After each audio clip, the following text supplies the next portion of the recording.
women tend to act out, want more attention. Like these police videos we see all the time where they're just like, they love the attention, want more of it. What do men do? Men tend to withdraw. They go into the cave. They don't want to cause a bunch of problems to people. There are some who do it, but en masse, that's kind of how it works. Um, yeah, claiming improvement sells more therapy sessions. Yeah, and they definitely do get heavily medicated. Speaking of which, let me show you this right here. Approximately 24.9% of adult women in the United States take prescription medications for their mental health. Guys, that's a quarter of the female population. That's the ones who are doing the legal drugs. You know they're sneaking other stuff, making them nearly twice as likely as men, who are at 13.4%, to use psychiatric prescriptions. According to authoritative data from the Centers of Disease Control, National Health Statistics, roughly 26.4 of American women live with mental health condition, driving a significant portion of high pharmaceutical utilization. The prescription landscape spans conditions often categorized by varying levels of clinical severity through individual treatment plans. Depression, anxiety. Okay, we a lot of them have anxiety because they're smoking way too much weed, and that freaks you out. The depression comes in from, well, I took 1,000 dicks and I have a man or a family now, and now I'm lonely and I only have my dog and I'm in debt and I'm broke and I don't have a fulfilling job. That's part of where it comes. Severe mental illnesses, that's what we're covering, BPD and stuff like that. Basically, I don't think there's a ton of female schizophrenics. And also, too, what are the most common prescriptions? I can name a few already. Unwellbutrin, Lexaho, Holoft, Adderall,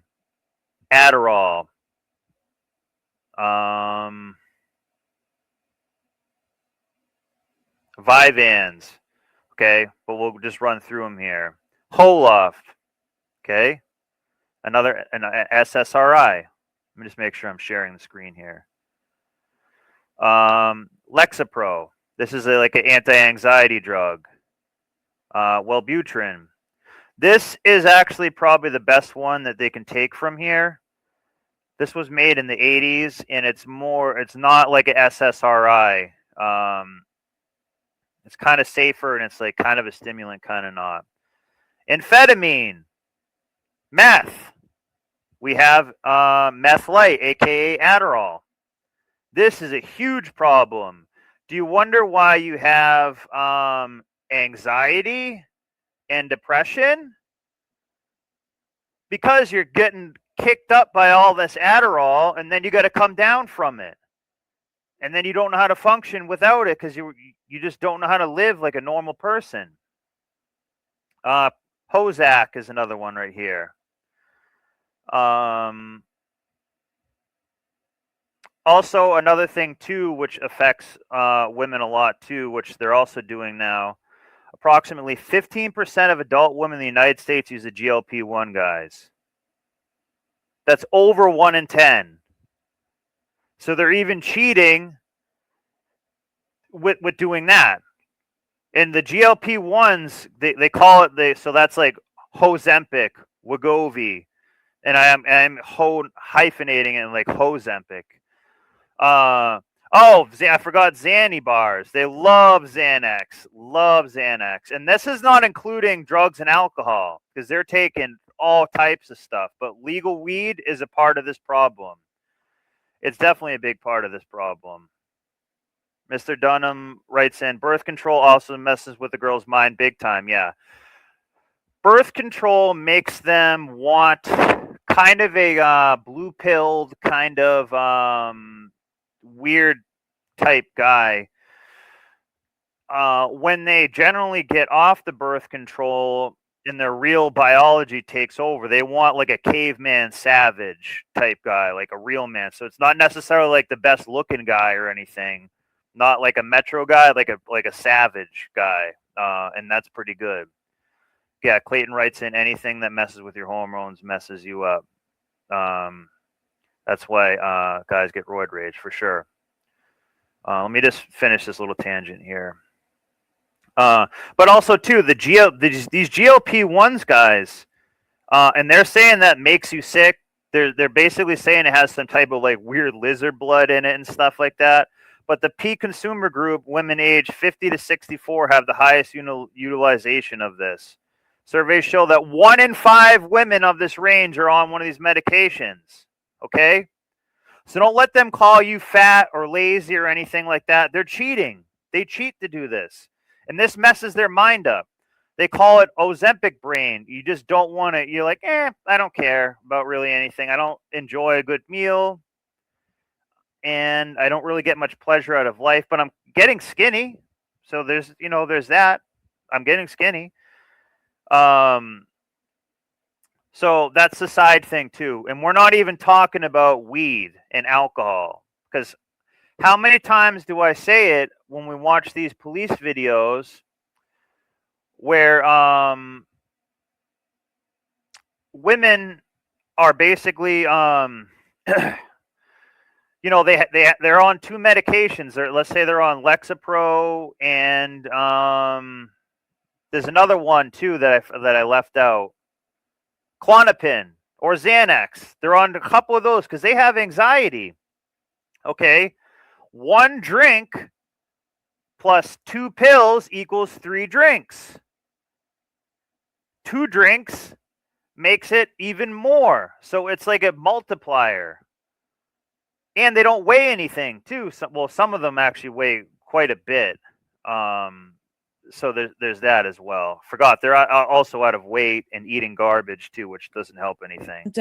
Overt aggressive tactics, acting out aggressively. And the reason why this comparison is so interesting is because our attitude towards them are so different and our treatment guidelines are so different. So the borderline personality, almost like a double standard. So she's saying men have a higher standard for what they're diagnosed and everything, and basically what they're responsible for and accountable for and whatnot than women. She's telling you this. Disorder, with them, we focus on the pain they experience. The diagnostic criteria describe how she feels. Does she feel chronically empty? Does she feel anxiety? Does she hurt herself? Does she suffer a... Chronically empty? She takes a load every day, sometimes 2. She belongs to the streets. She's always fulfilled. Up top and down below. Chicken wings. An unstable sense of self, and so on. This is all code for heightened neuroticism. With the antisocial man, however, we define him by the damage he causes. Does he lie? Does he break the law? Does he act out aggressively? Does he exploit others? And so on. And if you've been around a borderline woman, I've been around many, and I know most of you guys have too, she does all of these things, but it is not black on white in the diagnostic criteria. So you see the different attitude right there. And what's so annoying is that with him, emotional intent. Let me slow this down a little bit. I have it going too fast.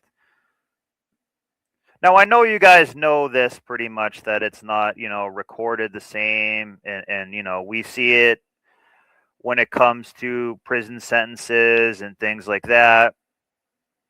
That this problem.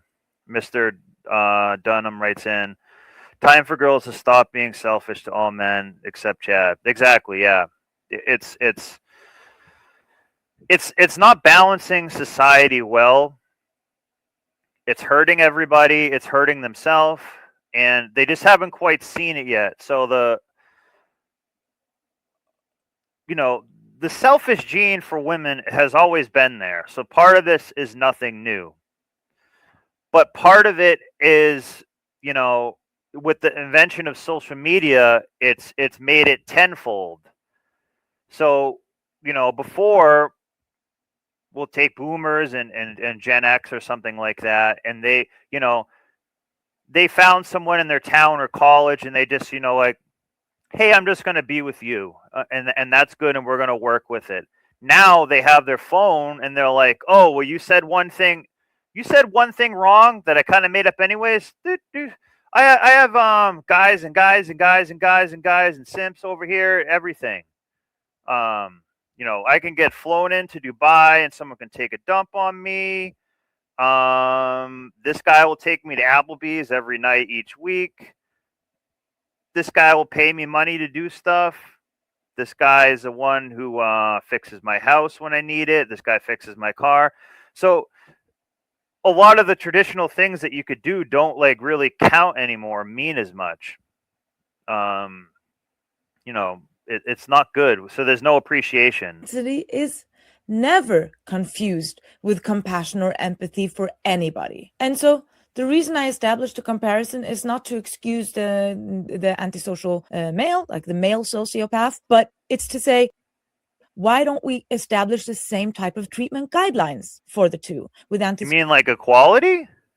Social men, we are remarkably clear-eyed about what's achievable, about their prognosis. We approach the therapeutic expectations with caution. Very few. Also, too, when it's men who have some type of problem, what do? And again, men tend to withdraw in when they have a problem. Women tend to be more extroverted and dump it on everyone else. When it's men, what do? They shame him. Oh, you're an incel. Oh, you're a loser. You'll never be anything. Oh, he's crazy. He's creepy. Stay away from him. Let's ostracize him. He's probably going to shoot the school up. Things like that. And if it's a woman, like, oh, she's just kind of a crazy hoe. Like, that's Sarah. She's a kleptomaniac. Sorry. She had 2 abortions.